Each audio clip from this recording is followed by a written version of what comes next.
Olá, pessoal, tudo bem com vocês? Espero que estejam maravilhosamente bem.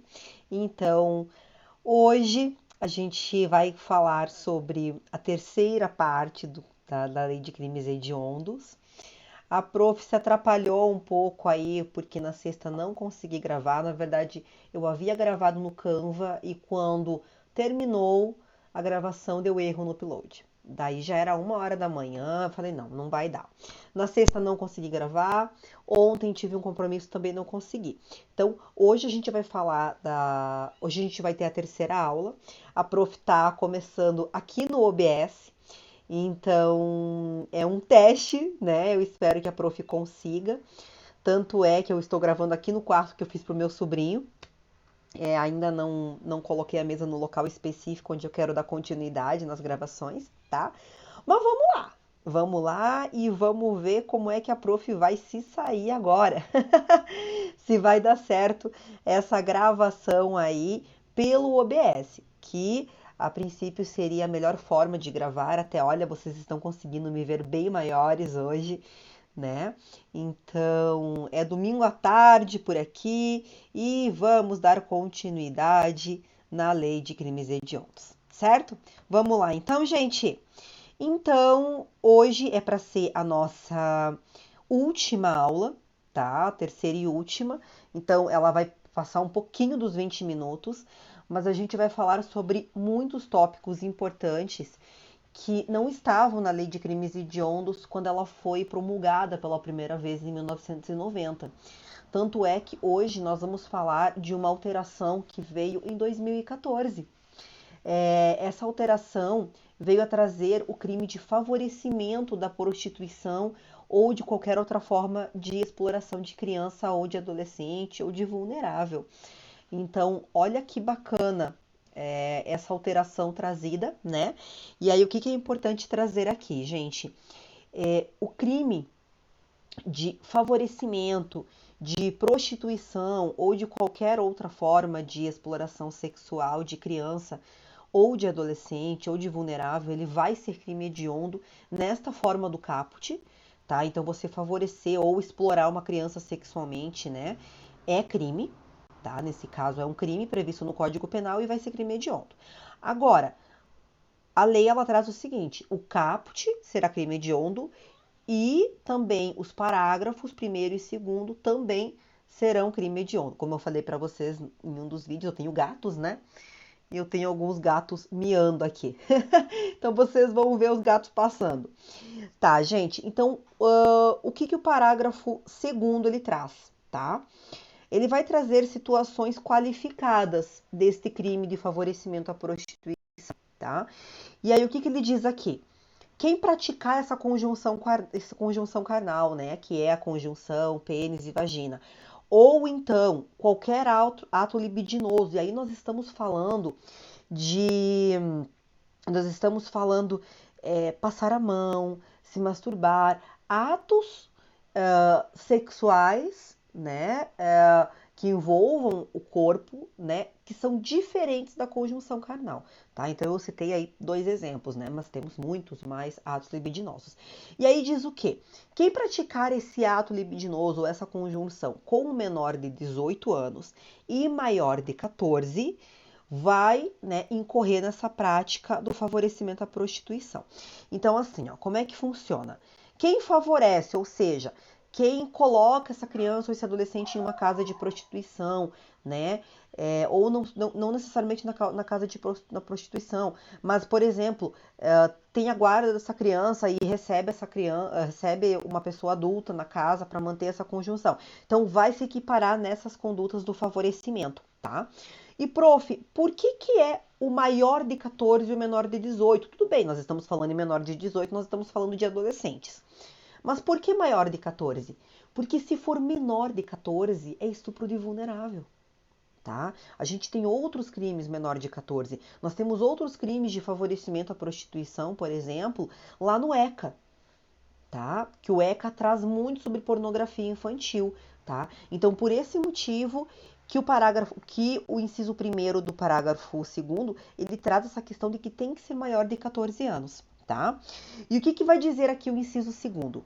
Que O proprietário desse estabelecimento, né, que muitas vezes são esses estabelecimentos, essas casas noturnas, né, muitas regiões são conhecidas como prostíbulos, outras as famosas zonas, né, o que que vai acontecer? O proprietário dessa casa, ele vai responder junto, tá? Ou seja, o gerente e o responsável também, em que se verifica que naquela casa, naquele local específico, tá? Que na verdade há essa prostituição de pessoas, está ocorrendo a prostituição de menores de 18 anos, esse proprietário, eles vão incorrer na prática do crime também. E aí, neste caso aqui, gente, vão incorrer nessa prática, tá? E outra coisa, essa casa de prostituição, ela vai ter a sua. Ai, meu Deus, o prof tá esquecendo as palavras hoje. A sua licença. A sua licença será cassada, tá? Ou seja, cassada, nunca mais vai poder se abrir outro comércio, por assim dizer, né? Não deixa de ser um comércio, né? Vamos para uma outra alteração, essa é uma alteração mais recente, tá? É uma alteração trazida pelo pacote anticrime, então ela é do finalzinho aí de 2019, mas que entrou em vigor apenas em janeiro de 2020. Então, assim, o que que traz aqui? Eita, prof, já começou a tossir. Tá, então o que que o pacote anticrime trouxe? Lá no Código Penal, ele trouxe o crime de furto qualificado com o emprego de uso de explosivos, tá? Ou artefatos análogos a explosivos, né, que possam causar um perigo comum. Gente, esse crime, por exemplo, ele saiu após estudos, né, de criminologia, juntamente com a política criminal, de sinalizar condutas que ocorriam com muita incidência. E aqui a gente tem, por exemplo, os caixeiros, né, esses furtos a caixas eletrônicos, em que essas pessoas, esses grupos, né, de pessoas, muitas vezes até organizações criminosas, fazem uso desses explosivos para poder, né, romper esses caixas eletrônicos e poder ter acesso ao dinheiro que tem dentro. Então, por eles causarem um perigo muito grande, porque são em decorrência de explosão, se analisou que em decorrência de muito tá acontecendo muito, com muita frequência, e é um perigo muito grande. Então a gente não pode aplicar no furto comum, uma pena de furto comum para esses casos. Então vamos trazer uma pena maior. E aí foi criado, né, esse parágrafo 4A, prevendo esse furto qualificado. Tá? E aí, além de trazer esse parágrafo para o Código Penal, o legislador falou o seguinte: esse furto qualificado com o emprego de explosivo também vai ser crime hediondo. E aí, neste caso aqui, uma coisa que é muito importante, tá? E o legislador bobeou aqui. Ele trouxe que o furto mediante, né, esse furto que é qualificado mediante o emprego de explosivo ou artefato análogo é crime hediondo. Mas ele não trouxe nada sobre o roubo. Mas, prof, não dá para aplicar analogia nesse caso, porque nós estamos falando de dois crimes contra o patrimônio? Não, não dá, porque no Código Penal, né, no direito penal, a gente só pode aplicar a analogia em bonum partem. A gente não pode aplicar a analogia em malum partem. Então, nesse caso, não tem como aplicar para o roubo. Ok, gente? Vamos continuar. Outra alteração trazida, então, pelo pacote anticrime, o que acontece? Aqui o legislador analisou o seguinte: a gente precisa incluir outros crimes. Prof, por que aquele foi do pacote anticrime e ficou lá dentro dos incisos e esse agora entra nos parágrafos únicos? Na verdade, aqui o legislador, aquela alteração, ela é do próprio Código Penal. Então vocês vão ver que todos os crimes trazidos ali no parágrafo, ali no artigo 1º, né, dentro de crimes que se tornam hediondos, né, crimes que são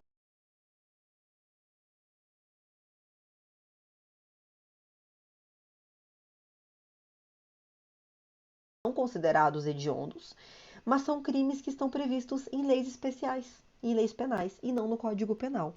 Então, assim, o que a gente traz aqui, por exemplo? O legislador, no pacote anticrime, trouxe o seguinte: olha, o crime de genocídio, que já é um crime antigo, é tutelado por uma lei de 1956, ele também vai ser equiparado a hediondo, tá? O genocídio é a morte de várias pessoas, né? Então, esse crime que é repulsivo em âmbito global, foi inserido agora também como crime hediondo. E vale citar, claro, esses crimes aqui vão ser hediondos tanto na sua forma tentada ou na sua forma consumada, tá? Lembre-se que o crime tentado é quando a pessoa não consuma o crime por situações alheias à sua vontade, tá? Então ali ele cometeu, ali, por exemplo, ele tinha a intenção de cometer um genocídio, né? Matar várias pessoas, né? Com um único ato, por exemplo, ou naquele momento, e ele não conseguiu, mas ele iniciou os atos de execução. Nesse caso, por exemplo, o crime é tentado e é hediondo, tá? Vamos entrar agora. O legislador ele trouxe aqui o inciso segundo, terceiro e quarto que está previsto no Estatuto do Desarmamento. O Estatuto do Desarmamento é a Lei 10.826 de 2003. E aí ele considera o quê? Tem vários crimes lá nesse Estatuto do Desarmamento. Mas ele diz o seguinte, peraí, tem alguns crimes que são muito graves e que geram uma repercussão mundial muito grande, tá? Que podem gerar um dano muito grande. Então esses crimes aqui a gente vai considerar eles como sendo crimes hediondos.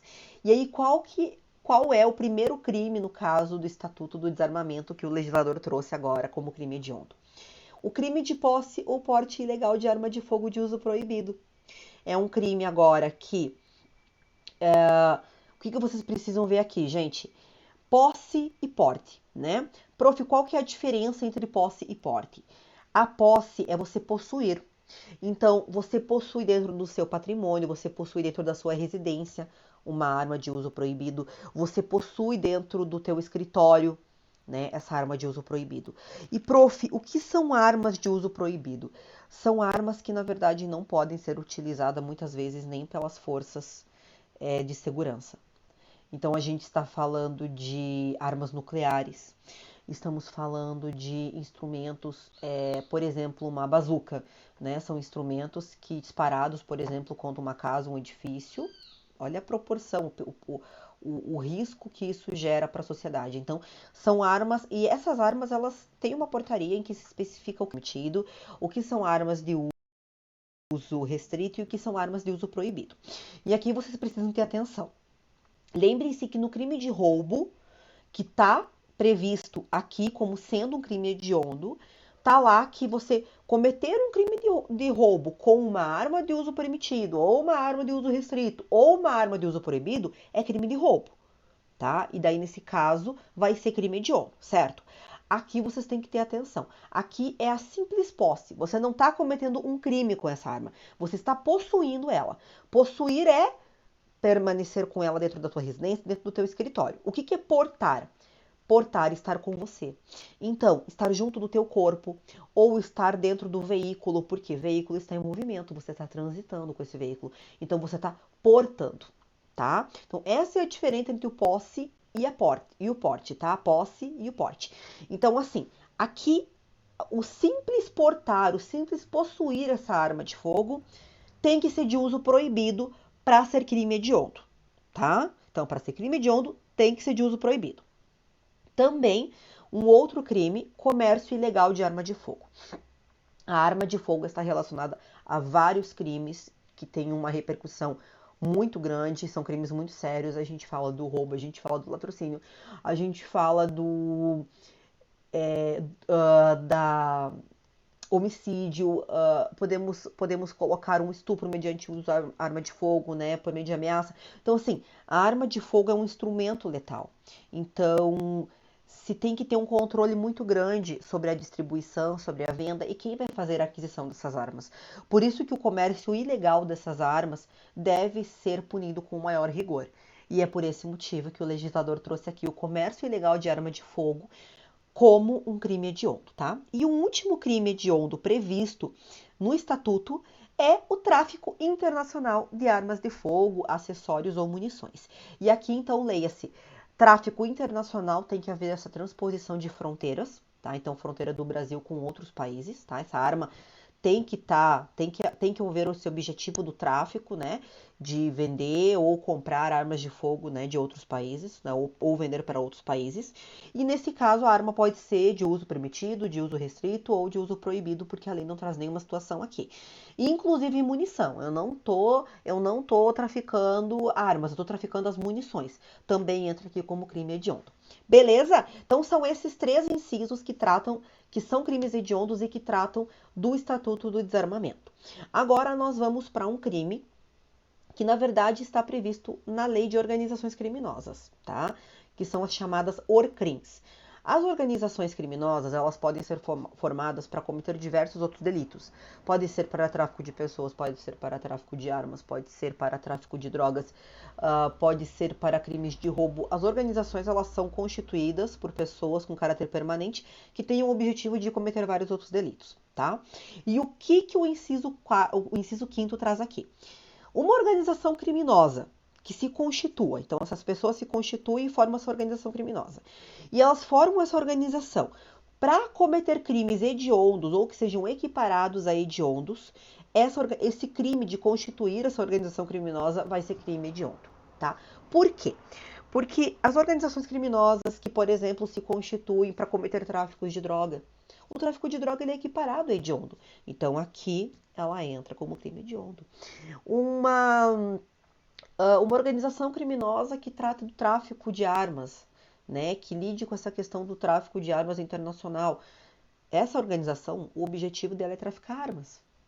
Ou seja, entra dentro de uma das hipóteses de crimes hediondos, né? Então, nesse caso, essa constituição, participar dessa organização criminosa é crime hediondo. Viu que bacana? Vamos para o próximo slide. Vamos lá. Agora, então, a gente encerrou propriamente o rol de crimes hediondos, tá? Nós encerramos, a gente falou de todos os crimes que são crimes hediondos e agora a gente tá propriamente, a gente vai entrar propriamente no parágrafo 2º, tá? Que vai trazer situações de como vai ser aplicado, o que vai ser aplicado a esses crimes hediondos. E aí, ali no parágrafo 2º, ele vai trazer que a gente até vamos pular um slide e a gente volta depois. Olha só. Artigo 2º traz o quê? Os crimes hediondos. Daí, a prática da tortura, o tráfico ilícito de entorpecentes e de drogas afins são insuscetíveis de. Então, assim, ó. Aqui a gente tem bem claro que o tráfico de drogas, a tortura e o terrorismo são equiparados a hediondos. Prof, por que eles não são hediondos? Porque eles não estão previstos no rol. A gente viu um rol de crimes hediondos. Nós falamos de vários crimes. E se vocês se recordarem, vocês vão ver que o tráfico de drogas não aparece, o terrorismo não aparece e nem a tortura aparece ali como crime hediondo. Mas o que o legislador vem trazer aqui? Ele vem dizer o seguinte: olha, eles não são hediondos, mas eles são equiparados. O que isso quer dizer? Tudo que vai se aplicar para esses crimes hediondos que estão aqui, vai se aplicar para esses outros três aqui. E aí, muitos professores, né, há muito tempo já vêm utilizando um mnemônico que é o 3TH. 3, né, 3 T's. Tráfico de drogas, tortura e terrorismo, H, equiparados a hediondos. Né? Então, é uma maneira legal de lembrar quais são esses 3 crimes que são equiparados a hediondos. Então, eles são equiparados, lembre-se disso. Eles não são hediondos, mas sim equiparados. E aí, então, o que diz aqui? Esses crimes, os hediondos, esses equiparados, eles não podem ter anistia, nem graça e nem indulto, que são hipóteses, formas de perdão. E também não cabe fiança para esses crimes. Então, essa fiança, leia-se em sede policial, tá? O delegado de polícia não pode aplicar fiança, nem o juiz pode aplicar fiança, tá? Então, que é na sede judicial. Então, traz uma questão aqui que o STF ele entende, então, que para esses crimes não cabe a fiança, não cabe a graça, a anistia ou o indulto, tá? Mas vai caber a liberdade provisória. Tá? O que é a liberdade provisória? É a pessoa que foi presa em flagrante, tá? Ou tinha sua prisão preventiva decretada em decorrência desse crime, fique em liberdade e responda esse processo em liberdade até a sentença penal transitada em julgado. Tá? Então, o que é transitado em julgado? É quando não tem mais recurso. Foi condenado, tinha hipótese do recurso, fez o recurso, foi condenado de novo, não tem mais como fazer recurso, transitou em julgado. Então, assim, a liberdade provisória, o juiz pode aplicar ela. Ele pode dizer, não está dentro das hipóteses da preventiva, não tem mais risco à ordem pública, a gente tem 4 hipóteses aí, né? Ordem econômica, para fins de instrução, né? para assegurar, né, a punição do fato. Então, existem possibilidades lá que o artigo 312, né, do Código de Processo Penal traz para prisão preventiva. E aí aqui o juiz pode não. Tá tranquilo, ele vai responder em liberdade o processo. Então ele pode dar liberdade provisória, tá? Mas ele só vai poder dar ela sem fiança, porque a liberdade provisória lá, ela é com fiança ou sem fiança. No caso dos crimes hediondos, ela só pode sem fiança, tá? Por conta da vedação que a lei traz que não pode se aplicar fiança para esses crimes, ok? Vamos lá, gente. Os crimes, então, de tráfico de drogas, a gente falou que são equiparados a hediondos, certo? Então, surgiu uma dúvida, tá? E as associações para tráfico? Né? Que, se eu não estou enganado, é o artigo 35 da Lei de Drogas, tá? Que é a Lei 11.343. Ela vai trazer o seguinte: associar-se para fins de cometer tráfico ilícito de drogas. Né, que daí é associar-se duas ou mais pessoas. Então, o crime de associação para o tráfico. Então, quer dizer que não necessariamente naquele momento teria traficância. Já, por exemplo, se fez um inquérito, se fez a investigação e se apurou que aquelas pessoas eram uma associação para fins de tráfico. Então, associar-se para fins de tráfico é crime. Essa associação para tráfico é equiparada a crime hediondo? Não, não é, tá? Somente o tráfico de drogas. Prof, e lá no crime de tráfico de drogas, previsto no artigo 33 da Lei de Drogas, traz o tráfico privilegiado. O tráfico privilegiado vai ser equiparado a crime hediondo? Também não vai, tá? Também não vai. É o tráfico, como eu disse, simples, não é nem a associação para o tráfico e nem o tráfico privilegiado, ok? Vamos continuar.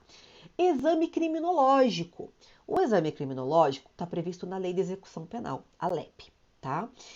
Antes se dizia o seguinte, que as pessoas que fossem condenadas por crimes hediondos, elas deveriam passar por esse exame criminológico. Esse exame criminológico é composto por várias entrevistas, enfim, várias situações, inclusive coleta de DNA para banco de dados, né? E aí o que diz aqui? O STJ, ele diz que não é mais obrigatório que todos os presos que cometam crimes hediondos ou equiparados passem pelo exame criminológico. Mas ele diz o seguinte, não é mais obrigatório, mas isso não quer dizer que é proibido. Então, se o juiz entender que aquele preso, né, que aquele condenado deve passar pelo exame criminológico, ele justifica e esse detento vai passar pelo exame criminológico, tá? Então, eu trouxe aqui por mais... mas prof, isso é da LEP. Sim, é da LEP, é da Lei de Execução Penal. Mas se na tua prova cai Lei de Execução Penal e cai crime hediondo, isso aí é referente aos dois assuntos, tá? Então, é importante vocês saberem. Vamos para o próximo slide, tá? Estamos quase concluindo. Regime fechado para crimes hediondos.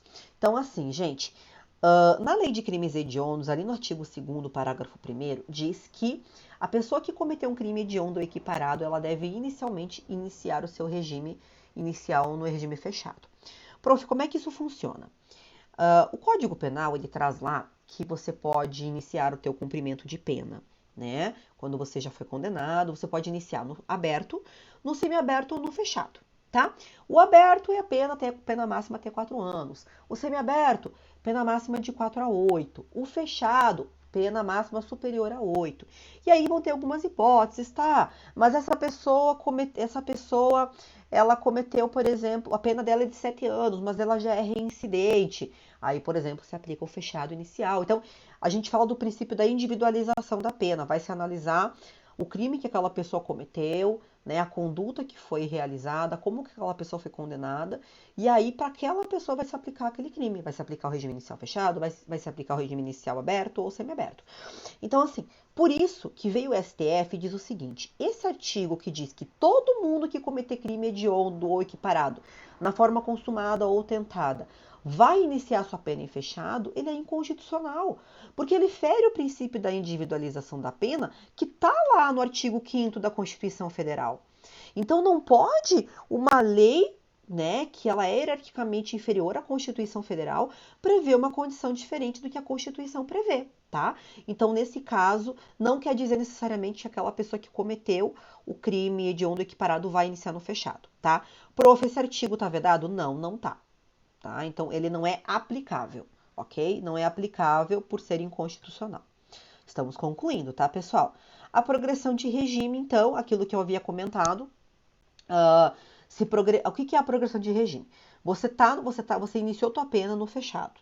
E você vai passar um tempo cumprindo a pena e você quer passar ela para o semiaberto, para depois passar para o aberto, para depois, né, sair no caso da prisão.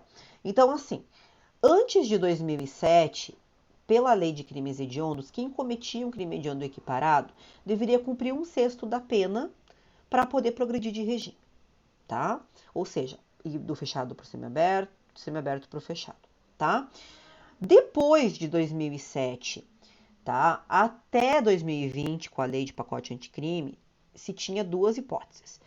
Esse réu tinha que cumprir, esse condenado tinha que cumprir 2/5 da pena, tá? Se ele fosse um réu primário, se ele não tivesse antecedentes judiciais, né? Antecedentes criminosos, né? Antecedentes criminais, ele cumpriria 2/5 da pena e trocaria de regime. Se o réu fosse reincidente, ele deveria cumprir 3/5 da pena para poder ter a progressão de regime quando ele fosse condenado por um crime hediondo equiparado. Com o pacote anticrime, isso mudou, tá? O pacote anticrime trouxe o artigo 112, que não é do CP, tá, gente? É LEP, a prof errou aqui, tá? Então, é o artigo 112 da LEP, Lei de Execução Penal, traz porcentagens de pena que tem que ser cumpridas para que essa pessoa progrida de regime, tá? Nesse caso aqui, a prof trouxe somente as porcentagens que são referentes a crimes hediondos, tá? Ou equiparados. Então, a LEP lá, ela traz desde 16% da pena, tá? Então, a prof só trouxe o que é referente a hediondos. Então, o que traz aqui, gente? Tem 4 hipóteses, tá? Que vão falar de porcentagens que esse réu tem que cumprir de pena para poder progredir de regime. Então, se esse réu, ele é primário e ele cometeu um crime hediondo ou equiparado, ele tem que cumprir 40% da pena para ele progredir de regime. Agora, se esse réu, ele é primário, mas o crime que ele cometeu é hediondo ou equiparado, mas teve resultado de morte. Então, ele é primário, mas ele cometeu um crime de homicídio qualificado. Ele acabou de cometer um crime hediondo. E esse crime teve resultado de morte. Então, teve resultado de morte, ele tem que cumprir 50% da pena para poder progredir de regime. Prof. citou um exemplo, tá? Agora, vamos para os casos em que são reincidentes. Então, se o réu ele é reincidente já em crime hediondo e comete outro crime hediondo, ele tem que cumprir 60% da pena para poder progredir de regime. Então, se ele está no fechado, ele tem que cumprir 60% da pena para poder ir para o semiaberto. Para ele poder sair do semiaberto e ir para o aberto, ele tem que cumprir mais 60. É assim, tá? Tá, prof, e se ele é reincidente e cometeu um crime, se ele já é reincidente em crime hediondo e cometeu um novo crime hediondo com resultado de morte, aí ele tem que cumprir 70% da pena para poder progredir de regime, tá? Então vocês veem que o legislador aqui, ele tá buscando realmente dar uma sanção, mostrar que os crimes hediondos são crimes graves e que essa pessoa ela vai ser responsabilizada criminalmente com eficácia perante o Estado, tá? Vamos para o livramento condicional. Prof, o que é o livramento condicional? É basicamente esse condenado, esse preso, ele poder sair antes, tá? Ele foi condenado a 30 anos, ele sairia com 25 anos, tá? O que isso quer dizer? A pessoa teria cumprido a pena. O juiz entende assim, não, eu condenei a 30, mas com 25 ele fez tudo conforme a LEP diz, ele fez tudo certinho, então ele merece, por exemplo, ter o livramento condicional, tá? E aí o que diz aqui? Para crimes hediondos que tenham um resultado de morte, então tanto faz, e você cometeu um crime hediondo que resultou em morte, não pode ser aplicado o livramento condicional, é vedado. Então esse autor vai ter que pagar até o final a sua pena. Então, prof, um condenado por crime hediondo, ele pode ter livramento condicional? Sim, ele pode. Mas no caso aqui, então, vocês viram que se esse réu comete um crime hediondo ou equiparado que não tenha resultado de morte, ele pode ter o livramento condicional após cumprir 2/3 da pena, tá? Tá, prof, e se esse réu, ele já é reincidente em crime hediondo? Então, ele já é reincidente em crime hediondo, mesmo que não tenha resultado de morte, não tem resultado de morte, e ele comete um outro crime hediondo também sem resultado de morte. Pode? Não pode, porque ele é vedado para a pessoa reincidente específica em crime hediondo. Vê que interessante? vamos ver o que mais. Prisão temporária, gente. Prisão temporária é bem importante a gente falar, tá? A prisão temporária, ela é uma lei específica para prisões durante a investigação policial, tá? Em que, por exemplo, aquele investigado ele pode influenciar na investigação, tá? Ou também tem hipótese da pessoa não ter residência fixa, ou, por exemplo, não tá certamente identificada, né? Não foi possível identificar aquela pessoa. Então, por exemplo, o delegado de polícia pode pedir a prisão temporária e o juiz, deferindo, a pessoa vai ficar recolhida. Tá, então na lei, a regra geral é de 5 dias por mais 5. Então a pessoa pode ficar presa por 5 dias, sendo prorrogável por mais 5. Só que aí o que a lei vem dizer? Se essa prisão ela for em decorrência de um crime hediondo ou equiparado, aí o prazo vai ser de 30 dias, podendo se prorrogar por igual período. Então aquela pessoa, ela tá o delegado pede a prisão temporária daquela pessoa por um tráfico ilícito de drogas. A gente está falando de um crime equiparado a hediondo. Então, é prisão de 30 dias, podendo prorrogar por mais 30 se não conseguiu concluir o inquérito, por exemplo, né? Porque essa prisão ela tem um prazo, diferente de uma prisão preventiva, né? Que daí não tem um prazo, mas que o juiz deve constantemente analisar se precisa se manter a pessoa presa. E para finalizar, vamos acabar agora com o slide, né, com essa aula, com essa terceira aula de crimes hediondos, falando então, trazendo uma hipótese em lei, em um artigo, demonstrando sim que o legislador quer mostrar que os crimes hediondos eles vão ser responsabilizados sim com o maior rigor. O que lá no Código de Processo Penal está previsto no artigo 394-A? Que os crimes hediondos eles vão ter prioridade na tramitação, justamente para não dar essa sensação de impunidade para a sociedade. Isso quer dizer o quê? A gente sabe que o Poder Judiciário está atolado de processos, e isso faz com que demore muito o julgamento desses casos. Mas o que o legislador vem trazer aqui? Assim, ó, quando for crimes hediondos ou equiparados, a gente vai passar na frente da fila. Tá? Para que eles sejam julgados de uma maneira mais rápida e assim a gente possa mostrar para a sociedade que quem cometer esse crime vai ser responsabilizado. Viu que bacana, gente? Concluímos a aula, tá? O prof vai voltar aqui agora pro finalzinho. Pessoal, eu espero que vocês tenham gostado da aula, tá? Espero mesmo. E continuem estudando.